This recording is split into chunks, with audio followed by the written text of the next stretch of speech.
Hello everyone and welcome back to Wicked Reading. Today I will be reading SCP-1598, Unforeseen Setbacks, Object Class, Euclid. SCP-1598 is an organism measuring 4.5 meters in length, 3.9 meters in height, when standing and weighing approximately 5.2 tons. SCP-1598 displays physical and genetic characteristics of limenitrids, aponids, colichids, tabanids, forficulitids, grylids, and hominids, in various stages of maturity.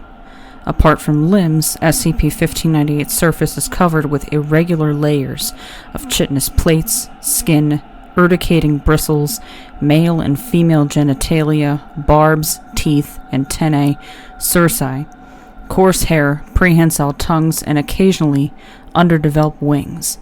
SCP-1598 appears to possess both an incomplete exoskeleton and endoskeleton, though both seem to function well when used in conjunction. SCP-1598 has no discernible head, but is seen to possess a multitude of eyes and oral, anal cavities of various size across its body.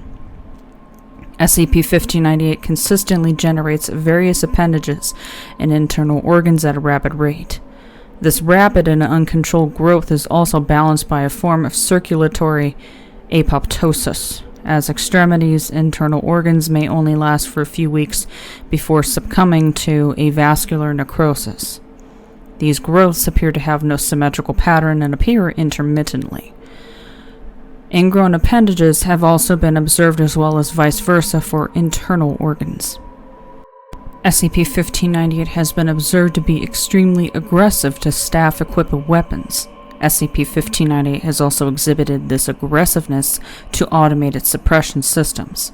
During altercations, SCP-1598 has shown an absolute refusal to submit to any attempt at conventional suppression to the point of threatening its own life. Tranquilizers, psychoactive medication, and amnestic drugs appear to have no effect on SCP-1598. To date, SCP-1598 has breached containment 3 times. When in an agitated state, SCP-1598 will use its defensive attributes, as well as its excessive strength and size, in order to combat personnel. Over time, SCP-1598 has grown increasingly docile since living in captivity, and has been observed to remain stationary for days when left undisturbed. Level 2. Access only. Access granted. Additional measures. All messages created by SCP-1598 are to be recorded as they are reported. All attempts made by SCP-1598 to communicate with specific personnel are to be investigated as to uncover any former relations. Personnel exposed to these behaviors of SCP-1598 will need to be debriefed immediately after. The use of amnestic drugs on Foundation personnel assigned to SCP-1598 are to be at the discretion of Level 2 staff. Personnel assigned to SCP-1598 should be selectively screened by hire dates prior to October 30th, 2009. Under no circumstance are personnel from Lab 6 or who have previously worked in Lab 6 permitted to be assigned to SCP-1598. All samples of SCP-1598 are to be sent for external testing to the Foundation's head genetics department. Standard protocols for transporting anomalous biologic materials are to be followed. Suicidal tendencies or requests exhibited by SCP-1598 are to be recorded and examined by an appropriately qualified on-site psychologist. Notes: the following are selected samples of writings created by SCP-1598 in chronological order. Let me out is lying. It's not my fault. The burden is too much. My life over. Oh God. Kill me, kill me, kill me, kill me. Just do it already. Level 4. Access only. Access granted. Employee Profile 105-74-99. Name: Dr. Herbert Wimble, Ph.D. Employee number 105-7499. Clearance level 2. Status deceased. Position not applicable. Work client link removed. Current assignment not applicable. Background deleted.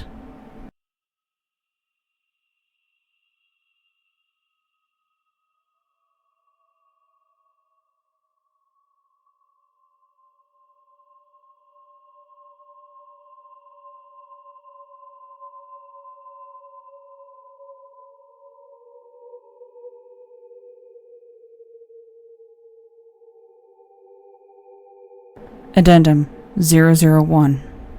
All personal effects and files related to Dr. Wimble's work are to be stored in the Lab 6 vault at Research Site 45. Project SAMSA has been approved to continue under Level 3 administration, despite unforeseen setbacks caused by Dr. Wimble. Sampling of SCP-1598 will continue until the missing sequences are found.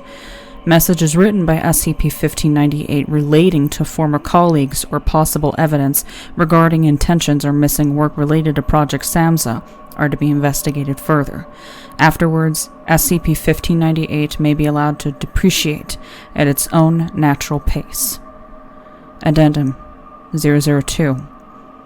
In light of the 2 containment breaches caused by SCP-1598, Dr. Wimble's effects and files are to be moved to the high-security vault in the archival warehouse of Research Site 45. Any items or files possibly relating to Project SAMSA are to be investigated off-site by the Foundation's head genetics department.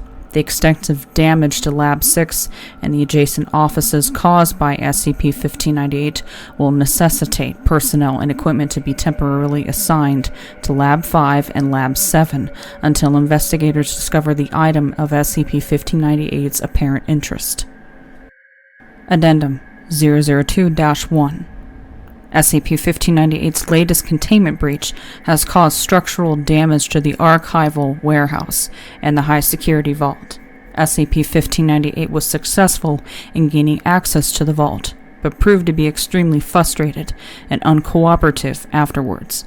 Since these altercations, SCP-1598's health has deteriorated significantly, which has seriously compromised the quality of sampling. SCP-1598 is to be placed on an aggressive antibiotic regimen and be administered adrenaline whenever necessary.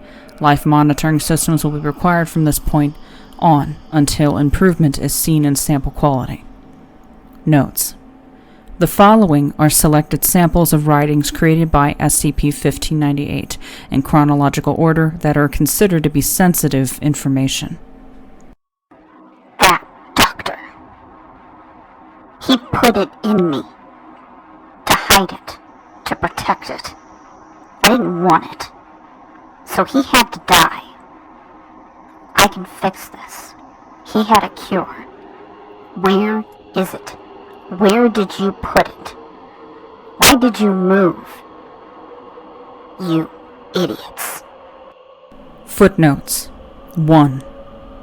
Tussock moths, honeybees, mosquitoes, gadflies, earwigs, crickets, and primates, specifically humans.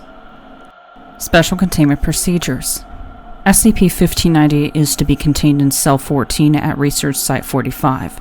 The cell is to be lined with high-density rubber with a thickness of 30 centimeters. The floor is to be graded as to facilitate the disposal of waste from SCP-1598. The cell is to have an automatic antiseptic wash feature capable of cleaning the surrounding walls, grating, and SCP-1598 itself every 8 hours. Only D-Class personnel are permitted to enter the cell. SCP-1598 is to undergo regular bi-weekly X-ray scans. Necrotic appendages will need to be amputated as needed. Cancerous tumors will also require extraction whenever identified. Samples of SCP-1598's visceral fluids will need to be taken once a week and remitted to the assigned Level 2 staff member. SCP-1598 is to be force-fed a nutrient-rich slurry every 6 hours. SCP-1598's gastric feeding tube will need to be inserted directly into the stomach through the abdominal area. Repositioning of the feeding tube will be required whenever a new stomach appears. SCP-1598 requires 24-hour surveillance. Behaviors including aggressive provocation, coprophagy, deliberate self-harm, or any suspicious behavior are to be deterred using electric shock weaponry. Any habits involving SCP-1598 spreading its fecal matter against the cell's interior walls are to be reported to Level 2 staff before being washed clean. Conventional lethal weaponry is not allowed in Cell 14.